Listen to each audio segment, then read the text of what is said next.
बाढ़ हट बंका देवड़ा करतब बंका गोड, हाड़ा बंका गाड में रण बंका राठौड़। राठौड़ों की वीर गाथा के अंदर आज एक ऐसे वीर के बारे में बात करते हैं जिन्होंने आजीवन मुगलों की अधीनता स्वीकार नहीं की। एक ऐसा राजा जिन्हें मारवाड़ का भूला बिसरा राजा कहा जाता है, विस्मृत नायक कहा जाता है, मारवाड़ का प्रताप कहा जाता है, प्रताप का पथ प्रदर्शक कहा जाता है, प्रताप का अग्रगामी जिन्हें कहा जाता है, द फॉरगॉटन हीरो जिन्हें कहा जाता है। ऐसे राजा रावचंद्र सेन के बारे में, मारवाड़ के राजा रावचंद्र सेन एक ऐसे राजा हुए। रावचंद्र सेन का जन्म 16 जुलाई 1541 को राव मालदेव के घर हुआ था। बचपन से अपने इस वीर स्वभाव और शौर्यवान प्रकृति के कारण, तेजवान प्रकृति के कारण मालदेव ने मृत्यु से पूर्व ही रावचंद्र सेन को उत्तराधिकारी घोषित कर दिया था।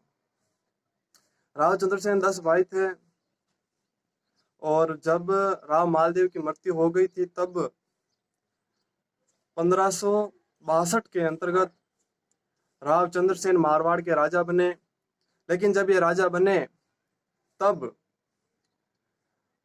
इनके भाई उदय सिंह और राम सिंह ने विद्रोह कर दिया था।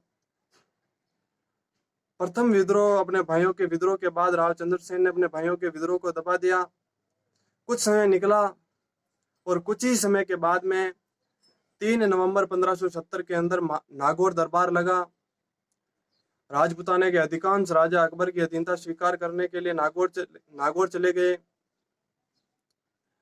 जहां पर मारवाड़ से रावचंद्र सेन के भाई राम सिंह और उदय सिंह भी पहुंच गए थे और स्वयं रावचंद्र सेन भी एक बार नागौर दरबार में पहुंचे थे, लेकिन वहां पर उन्हें उचित सम्मान नहीं मिला। तो रावचंद्र सेन जी नागौर दरबार छोड़कर पुणे भादराजून चले गए थे। इससे अकबर नाराज हो गया था। तो उन्होंने रावचंद्र सेन को बंदी बनाने के लिए अपने सेना नायक हुसैन कुली बेग के नेतृत्व में एक विशाल सेना रावचंद्र सेन को बंदी बनाने कर वापस नागौर लाने के लिए भेजी थी। लेकिन कुली बेग खां को भी इसकी सफलता नहीं मिली थी, क्योंकि शेर को कभी पिंजरे में बंद नहीं किया जा सकता है। सन 1572 के अंदर बीकानेर के राजा राय सिंह को अकबर ने मारवाड़ का सूबेदार नियुक्त कर दिया था। उसके बाद 1574-75 में जब रावचंद्र सेन जी भादराजून छोड़ के सिवाना चले गए थे, भादराजून से रावचंद्र सेन सिवाना चले गए थे। सिवाना दुर्ग को मारवाड़ के राजाओं की संकटकालीन शरणस्थली कहा जाता है। जब वो वहां चले गए थे तो फिर अकबर ने उन्हें पराजित करने के लिए, अपनी स्वाधीनता में लाने के लिए, उन्हें पराधीन करने के लिए जलाल खां और शाहबाज खां के नेतृत्व में विशाल शाही सेना भेजी। लेकिन रावचंद्र सेन के शौर्य, त्याग और बलिदान की भावना, मातृभूमि के प्रति प्रेम और अपनी कुशल युद्ध नीति और एक कौशल सौदा होने के नाते उन्होंने उन सेनाओं को नहीं टिकने दिया। शाही सेना को भी हार माननी पड़ी। लेकिन कुछ समय के बाद रावचंद्र सेन सिवाना से काजूना और पिपलूद की पहाड़ियों में निकल पड़े और वहां पर कुछ समय अपना जीवन व्यतीत किया और उनके बाद में वो सोजत के सारण की पहाड़ियों में निकल पड़े थे। ये रावचंद्र सेन एक ऐसे राजा थे जिन्होंने सर्वप्रथम महलों को छोड़कर अपनी स्वाधीनता के लिए, इस मातृभूमि की रक्षा के लिए, अपने राष्ट्र की रक्षा के लिए अपने महलों को छोड़ दिया, सोने चांदी के बर्तनों को छोड़ दिया और अपनी युद्ध नीति, अपनी रणनीति को खुले मैदानों की बजाय पहाड़ियों में स्थापित किया। अपने जीवन को महलों की बजाय पहाड़ियों में जिया, एक सामान्य जीवन जिया और अपने वीरता, अपनी शूरवीरता और अपने कुल की गौरव गाथा को अमर बनाए रखा।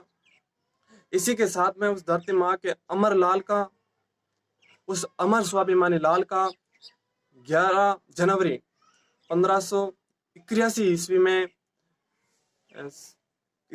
में सोजत की सारण की पहाड़ियों में उनका अंतिम संस्कार हुआ था, उनका दाह अवसान हो गया था। और वो उसी दिन 11 जनवरी को धरती माँ का, इस मातृभूमि का अमरलाल धरती माँ की गोद में सदा सदा के लिए सो गया था। लेकिन अपनी स्वाधीनता के कारण, अपनी स्वतंत्रता के खातिर कभी किसी के सामने, कभी मुगलों के सामने अपनी अधीनता स्वीकार नहीं, कभी अपने दुश्मनों के सामने सर नहीं झुकाया, और धरती माँ की गोद में हमेशा हमेशा के लिए सो गया। और आने वाले आज के युग तक के लिए हमेशा हमेशा के लिए अमर हो गए, वो मर कर भी अमर हो गए। ऐसे वीरों को मैं कोटि कोटि नमन करता हूँ। जय मारवाड़, जय।